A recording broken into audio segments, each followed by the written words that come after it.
5 nameplates dominate the Japanese side of the Australian ute market in 2026. But underneath the reputation for bulletproof reliability that Japanese brands have spent 5 decades building, the gap between the best and the worst of them has never been wider. It's measured in recalls, in gearboxes sent back to the factory for rebuilding, in owners posting photos of trim falling apart on near-new vehicles. 7 entries, 3 to think twice about, 4 that justify the reputation, starting with the one that might surprise you most. Number 7. The Toyota HiLux. For 50 years, the HiLux has been the default answer to what ute should I buy. More than 10,000 were sold in the first 3 months of 2026 alone, continuing a run that saw just over 50,000 find homes the year before. But on the 7th of April this year, Toyota Australia issued an urgent recall covering 13,390 examples of the current HiLux built between August 2025 and February 2026. The fault sits in the electric power steering system. When a genuine Toyota bull bar or nudge bar with a light bar is fitted, the wiring harness ground connection can be reinstalled incorrectly during that process. The result is a poor electrical contact that can cause a sudden, total loss of power steering assistance, with no warning light, no symptom beforehand, just instantly heavier steering while the vehicle is moving. That's not the only cloud hanging over Toyota's biggest seller. Legal firm Bannister Law has an active class action against Toyota Australia over diesel particulate filter problems, spanning the HiLux, the Prado, and the Fortuner vehicles that all share drivetrain components.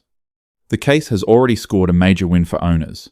In November 2024, the High Court ruled in favor of the applicants, and the matter is now moving toward a hearing to calculate damages. And there's a fresh complication too.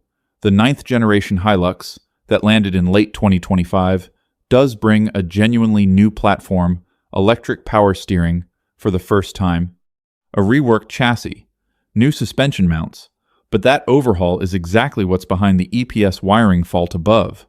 Against rivals with newer chassis, newer safety tech, and materially different approaches to tuning, Australia's favorite ute is now leaning on an unproven new platform as much as a trusted badge. But if you thought a wiring fault was concerning, wait until you hear what's happening inside the gearbox of the next entry. Number 6. The Mitsubishi Triton. The Triton has genuine fans, and plenty of owners report trouble-free ownership past the 170,000 kilometer mark. That's the frustrating part of this entry. When it works, it really works. But the pattern of complaints is too consistent to ignore. Mitsubishi has had to develop a dedicated transmission repair kit, complete with reinforced gear selectors and synchronizers, to address slipping and selection failures in the field, a job serious enough that it requires pulling the transmission out of the vehicle entirely. Separately, the 2.4-liter turbo diesel used in the MQ and MR generations has a well-documented tendency to build up carbon and soot in its exhaust gas recirculation system, leading to gradual power loss, rising fuel use, and dashboard warning lights. And into January of this year, owners were still reporting infotainment display units glitching out and failing completely, with some needing more than one replacement screen. None of that is catastrophic on its own, but stacked together, driveline, emissions system, and cabin electronics all showing recurring faults, it's enough to drop a genuinely capable ute below where its sales figures would suggest it belongs. Which brings us to a ute that shares almost everything mechanically, with one of the most trusted names in this segment, and still can't shake the complaints. Number 5. The Mazda BT-50. Since 2020, the BT-50 has effectively been an Isuzu D-Max, wearing a different badge, same 3-liter turbo diesel, same ladder frame chassis, the same reputation for an engine that keeps running well past 300,000 kilometers. On paper, that inheritance should make the BT-50 unimpeachable. In practice, Mazda charges a premium for it. Buyers pay more for the BT-50 than the equivalent D-Max to get a shorter warranty period, 5 years versus Isuzu's 6, and still end up with the same diesel particulate filter and exhaust gas recirculation sensitivities that affect any hard-working diesel used mostly for short trips. Then there's the build quality feedback.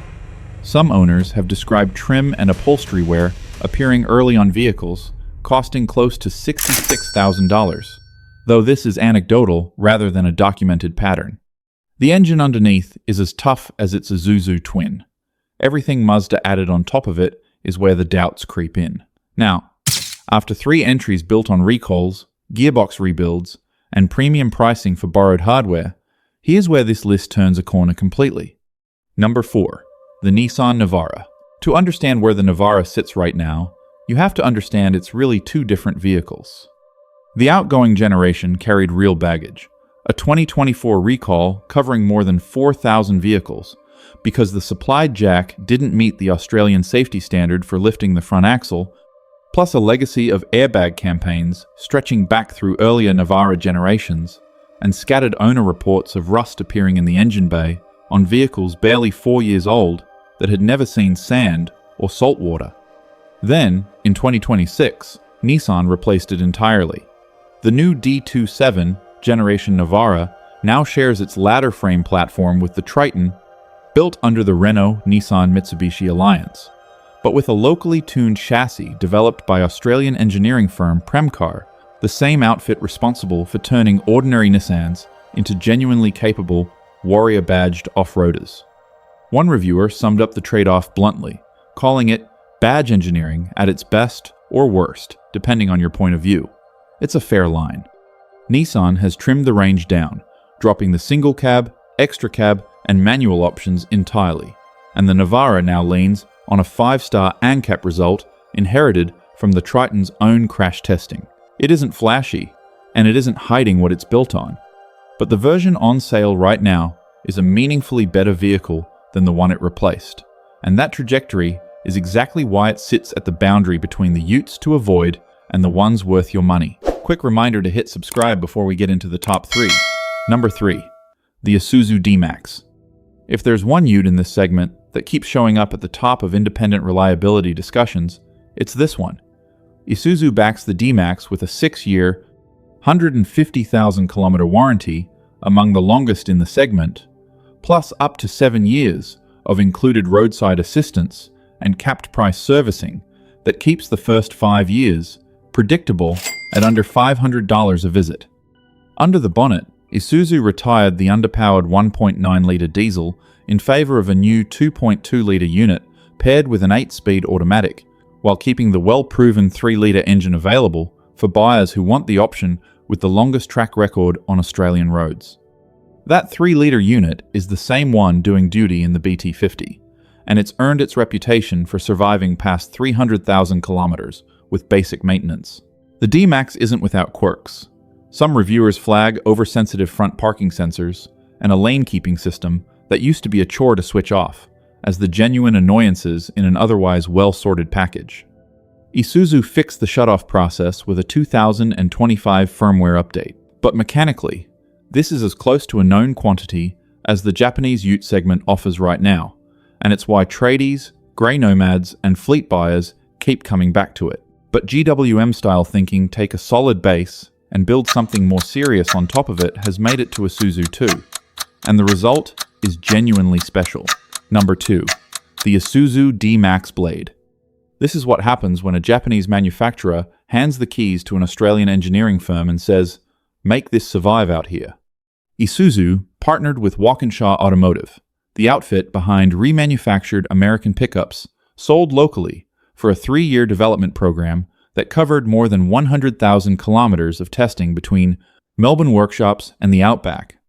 The result rides on Munro twin-tube shock absorbers with a 29mm lift, wears 17-inch wheels wrapped in Goodyear all-terrain tires built for load, and carries a reinforced recovery point system braced to handle an 8-ton pull at angles up to 35 degrees, validated through independent testing, rather than a marketing claim. The underbody protection went through a 480-hour salt spray corrosion test before Walkinshaw signed off on it. The 3-litre diesel underneath is unchanged, no extra power, no extra torque, which means the blade isn't chasing a spec sheet win. It's chasing durability under Australian conditions, specifically positioned as a genuine rival to the Ford Ranger Raptor and the Toyota GR Sport, at a price that undercuts both. For buyers who actually load their ute up and take it somewhere remote, This is the most honestly engineered vehicle in the segment, which leaves one entry left, and it isn't really competing in the same conversation as everything before it. Number 1. The Toyota LandCruiser 70 series. The 70 series has been in production in one form or another since 1984, and it has built its reputation the hard way through decades of use on cattle stations, mine sites, and remote touring routes where failure isn't an inconvenience, it's a genuine emergency. Toyota has swapped the engine underneath it more than 24 times over that history, and by the account of almost every long-term owner, there's never really been a bad one. The current 79 series single cab now shares its 2.8-liter turbo diesel 4-cylinder with the HiLux, a change that split opinion among traditionalists who preferred the old V8, but the underlying philosophy hasn't moved an inch. There's still no reverse camera on some variants. The safety technology on board is deliberately unobtrusive. This is a vehicle built to be driven, not managed. It isn't perfect. Owners doing serious remote area work report chassis, cracking around the cab mounts, and tray supports on vehicles that are consistently overloaded, along with the diesel particulate filter issues common to any modern Toyota diesel, and synchro wear in the gearbox on high-kilometer examples. But every one of those problems is well understood, well documented, and has a proven aftermarket fix, because this vehicle has been driven harder, for longer, by more people who depend on it completely than almost anything else on this list. That's not marketing, that's 4 decades of evidence. Across all 7 of these vehicles, the pattern is impossible to miss.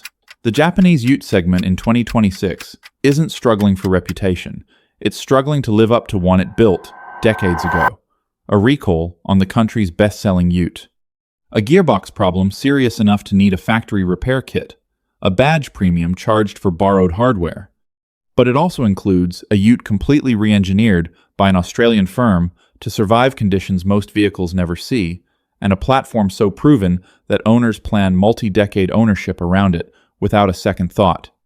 The buyers who end up happy are the ones who look past the badge and into the specific model, the specific generation, the specific complaint history, because in this segment, in 2026, that's the difference between buying a legend and buying its reputation.